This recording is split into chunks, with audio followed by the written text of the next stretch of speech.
Hi, everyone. Thanks for joining us today on Facebook Live.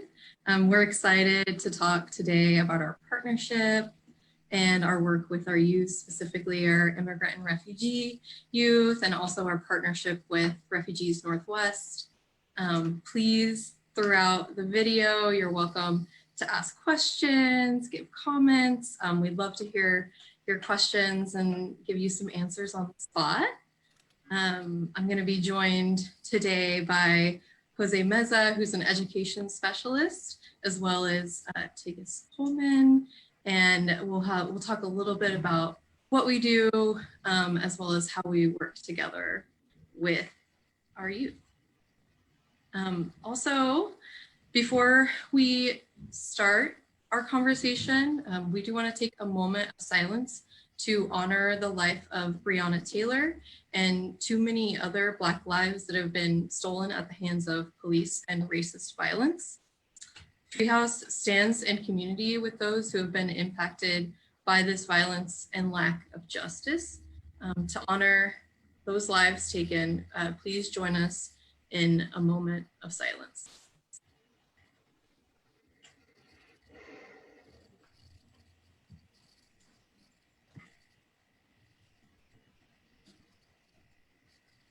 Thank you. So like I said, I'm Nicole Henson, and I'm an education specialist for Treehouse. I am joined by José, who's also an education specialist and who happened to be my mentor, as well as clinical program manager Tigest Coleman from Refugees Northwest, who we have worked closely with for a few years. And yeah, I'd love for you two to take a second to introduce yourselves. We can go ahead and start with Tigest. Sure. Thank you, Nicole. It's good to see you, Jose. Again, my name is Tigest Coleman, and I have been with Lutheran Community Services for about 12 years. I started off as a case aide, which was kind of a little nice role that provided cultural bridge or cultural understanding for clients from Ethiopia and Eritrea. I myself is an immigrant, and so I sort of would kind of draw from my own experience of having being new and going through the school system. So that was helpful. And then after I got my social work degree, I went on to be a social worker and did that for about 8 years. And in the last 3 years have been providing kind of clinical program manager, overseeing social workers and closely working with the independent living case managers in our licensing and recruitment. So that's kind of my journey of working with Lutheran, and in the many years I've had the pleasure of working with Nicole and Jose and so many other Treehouse specialists. So I'm excited to talk about our collaboration. Yeah, thank you, Tigest. Yeah, so my name is Jose, as Nicole mentioned, and I've been with Treehouse as a net specialist for about 4 years now, a little more, over 4 years. And yeah, like Tigest, what you mentioned, I mean, you and I go back close to like 6-7 years, right? Yeah. Previous to this, I was working with Friends of Youth. And so, yeah, you and I have sort of collaborated over the years at different capacities, right? And so we continue our partnership. And so, yeah, today we just want to kind of have a conversation about how we kind of continue to collaborate and partner with each other. Yeah. So I'm hoping to maybe, start with just, I guess, what does Refugee Northwest do? And maybe a little bit about the history too, and how they came to be. Thank you, Jose. So a little bit about, and I won't get too much into the details, and hopefully we can give more information at the end on how to find more if you want to know. But Lutheran Community Services Northwest serves children, primarily teenagers from all over the world, through our unaccompanied minor foster care program, which known today as Refugees Northwest Foster Care. That's kind of our name rebranded. So this youth, or this children, have come to the United States without families as an unaccompanied minor, and they are refugees or asylum seekers. They have left behind war, persecution, or instability, and that they're separated from their families. So unaccompanied refugee minor, or what we call it as URM, I think this is our acronyms, our many acronyms that we use. URM is the unaccompanied refugee minor. Foster care programs were created as a way to ensure that children could be resettled to safety as refugees in the United States with the help of a foster care program, such as kind of what we do, and especially designed to meet their cultural needs. And the Office of Resettlement or Office of Refugee Resettlement, or ORR, is the government that provides the funding for our program. So a little bit, tiny bit about our program and how our kids get here. So it's a hybrid between foster care and resettlement. Yeah, thank you for sharing that. So, I mean, as we can see, I mean, I guess these youth, kind of go into the federal foster care system, which is different from, I guess what we can say state foster care. So, what would you say are some of the differences between the two systems? Our kids are coming from different countries, and they are coming with lack of language. So English, all our kids, most our kids, their English is not their first language. And in fact, some speak 5, 6, 7 different languages and are having to learn. They're coming with without a family, so they're on their own. To enter into our program, they have to be they have to be under 18, meaning most are arriving at about teenage years, 16, 17, mostly around 17 and a half.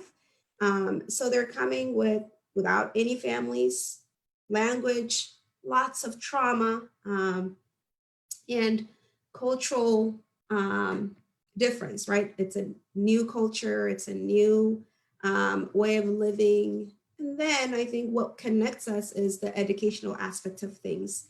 They're having to come in and mix into the mainstream of education. And this is where our collaboration with Treehouse has helped us get to help our kids and kind of their adjustment to the school system that they have to enter to.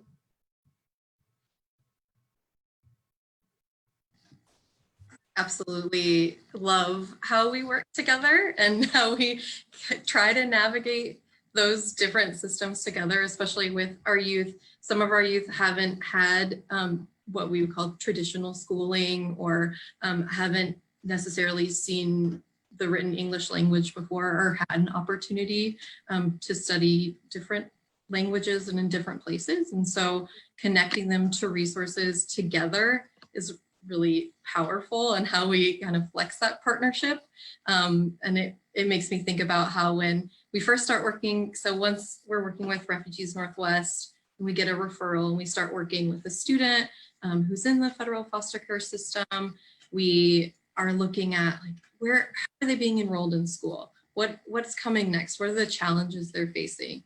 Are they being served with ELL services, and what that really looks like? And especially right now with online school, we have youth arriving now and coming to school for the first time, but for it being all online presents its own challenges. So I love how we kind of work all together to figure out where our students' needs, especially educationally, and then go beyond there.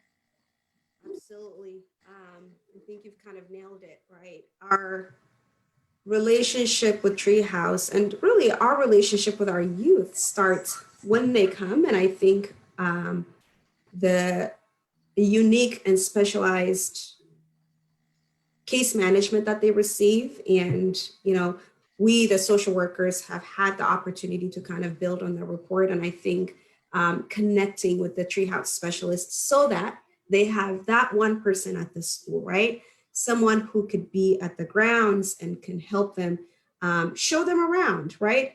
I think about the challenges that our clients face in language, in asking for support, in kind of age and or maturity gap, and or stress. And I think we've I have I have a school age child, and I am overwhelmed by the amount of information that is kind of unloaded to a kindergartner that I'm trying to support. And I am also kind of reflecting on how much is expected of our teenagers who have never or may not have had any educational kind of background coming from when they come. And yet at 17 and a half are expected to go to this huge high school and navigate schools and classes, some that are even bigger than where the place that they come from, right? It's like 400 people. That's overwhelming in its own. And then find a counselor and find how to navigate the lunch stuff. There's just so much information that they have to go through. And it's been so wonderful having the connection of having a specialist to say, hey, we have a new youth who might need your help. We have a youth who's struggling in a subject, or who's not getting the services that he or she might be needing.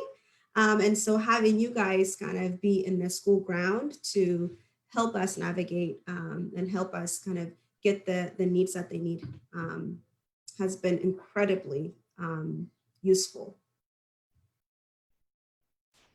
Yeah, and so you mentioned, I mean, some of the challenges that they face, right, which is completely different from some of the state, foster youth that we see here. I can say, from my personal experience, one of the advantages that I have is that, I speak Spanish, right? So a lot of these youth are coming from South America.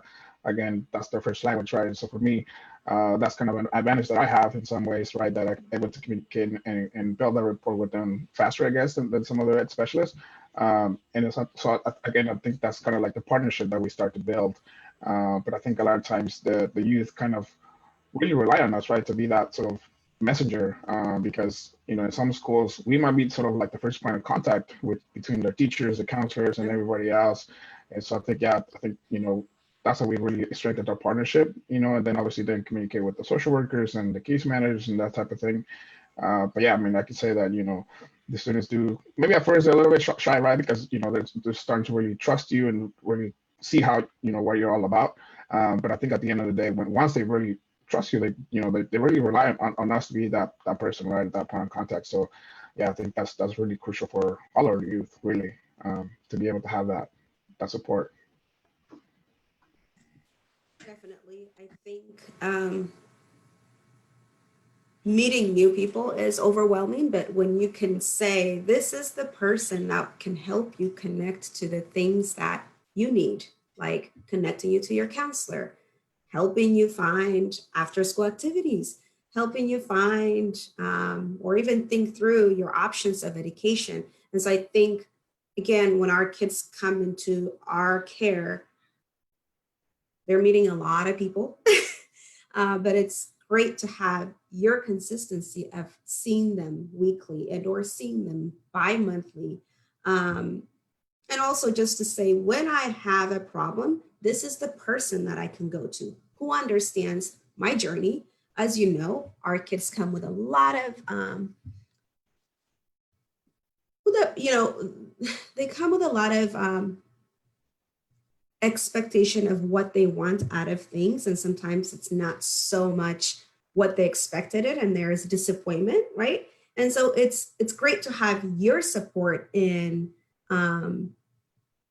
sharing the same information that sometimes the social workers are sharing. And also, Jose, you nailed it. Sometimes we have youth who have a better connection with you because you share a language, or you share whatever, soccer, or you share this meal that you talked about, or you share a style, whatever it is. It's just helpful to connect and to talk about, hey, what is this kid into? How can I support him?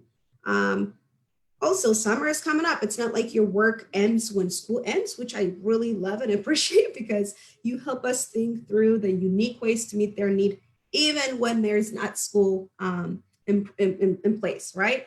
What are we thinking about? And we're thinking about not just this school year, but the next 2-3 years. How do we get there?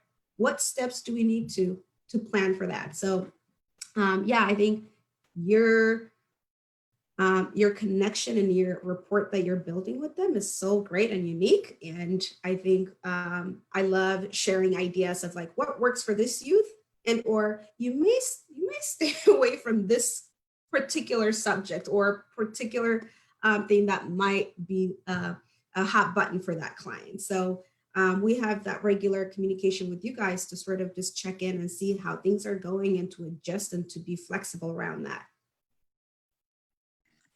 It also reminds me too, a lot of what both of y'all said was just about how we connect with our youth. Also, that every single one of our youth is different, and just making sure that they know that they have the control and the power to reach out for those resources. So making sure they're empowered and they feel like they can advocate for themselves. I know we all are trying to build that skill with our youth, and our youth have been through so much that they oftentimes already have that skill, but now they're in a completely new system. And so just making sure they know how to navigate those systems. And we do that together while also making sure their voice is number one, right?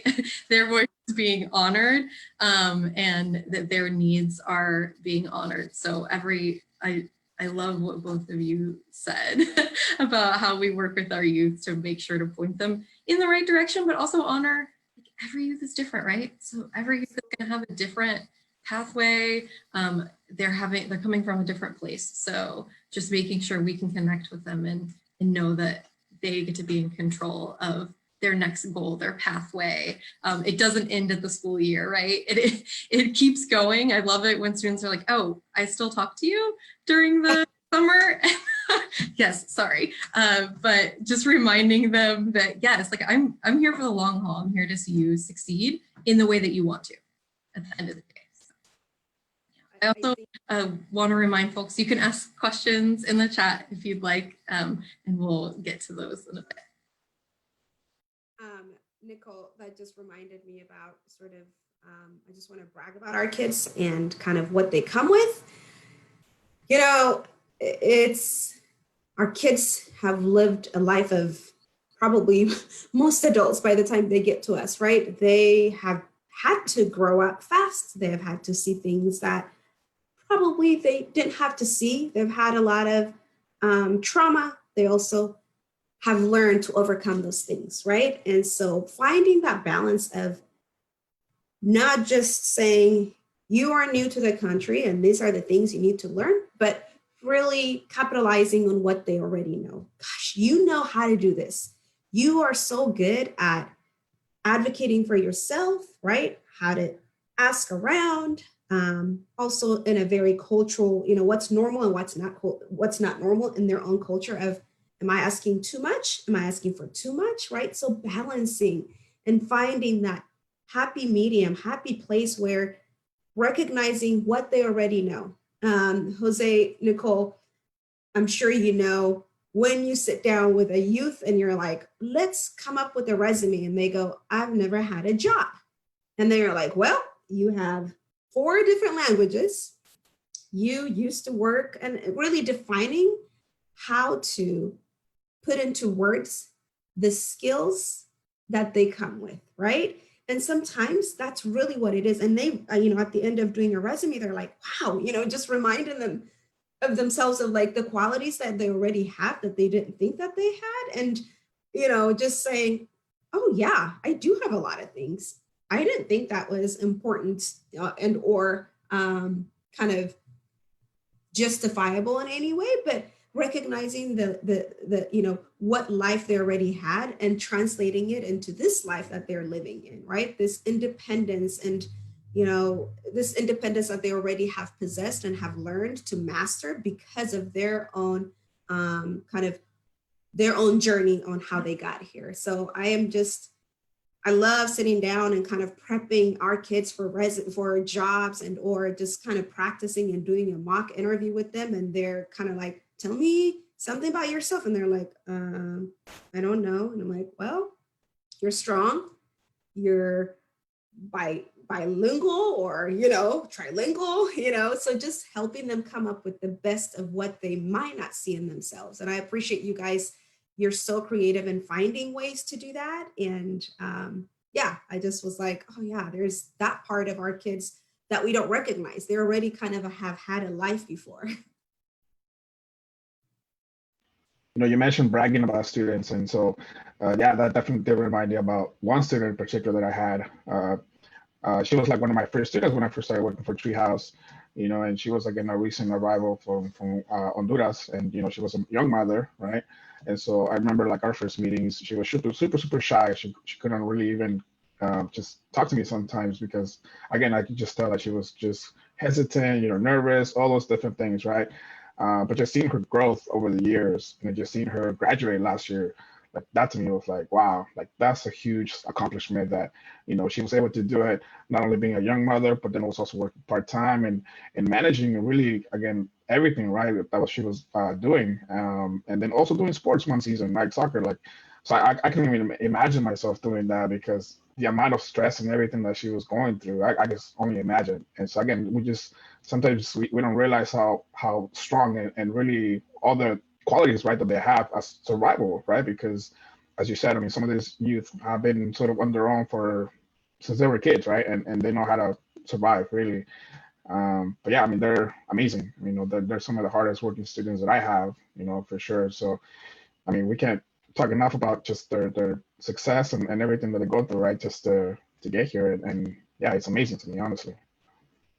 Yeah, I mean, success to me is so, it is dependent on the youth, right? It is dependent on, we have kids coming and graduating, and I'm like, well, that's not the success that I want to talk about. The success is that they came at 17 and a half and they worked hard, right? They worked hard. They did summer class, they did online class. Nicole, I know we had a youth who just took advantage of the quarantine and he was like, okay, well, I don't have soccer. I'm just going to take extra 3 classes and I'm going to use, I'm 4 classes, 4 classes. And guess what? He was able to do that so that he can graduate a whole year earlier. So, and you know what? This exact youth is the youth that I had to have an interpreter for when he first came. So to see the difference in the journey of where they started and how they came into the program and where they are now, that is mind blowing to me. And honestly, every success, every kid that has a story of how they got to us is kind of the drive, kind of the passion that keeps kind of renewing my own need to stay within the role that I'm in. So Nicole, I see you kind of smiling because I know this is particularly one of the youth that we worked with. Right. Yes, I love that story. And I met with that person earlier this week. So, and we're working on college applications, which is incredibly exciting right now. It's college application season for many of our youth. I think the other thing I think about too, when we talk about our youth, is like having this life before they came into the United States, maybe, or even before they came into the schools that we work in. It was as having this whole other life and journey. And then all of a sudden they're a 17-year-old in 10th or 11th grade in a school system they've never been in. And then eventually also before the end of high school, possibly living independently or moving to a foster home or like the change of environment. And the fact that they're navigating all of those things at once is so impressive. I remember being a 17-year-old and I did not have myself together. I can't imagine what it is like to move out as a 10th grader, 11th grader in high school, take care of yourself, have nearly a full-time job, and still continue to complete high school. And our students do it. They do it every day. And I'm just always impressed by them. Yeah.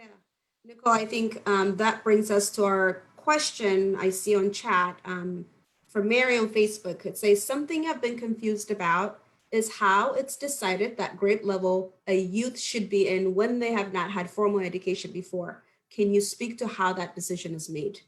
I don't know if you want to take a stab at that, Nicole, since you're in this school, but I know that our kids are kind of placed by their age that they come in. So they come, so if a youth arrives at 17 or 17 and a half, they're automatically just going to be in 9th grade. and they then have to, it's credit wise, it's credit related. It has nothing to do with their age. If they come in at the age that they're supposed to be in high school, they, by credit, they are still going to be a grade to the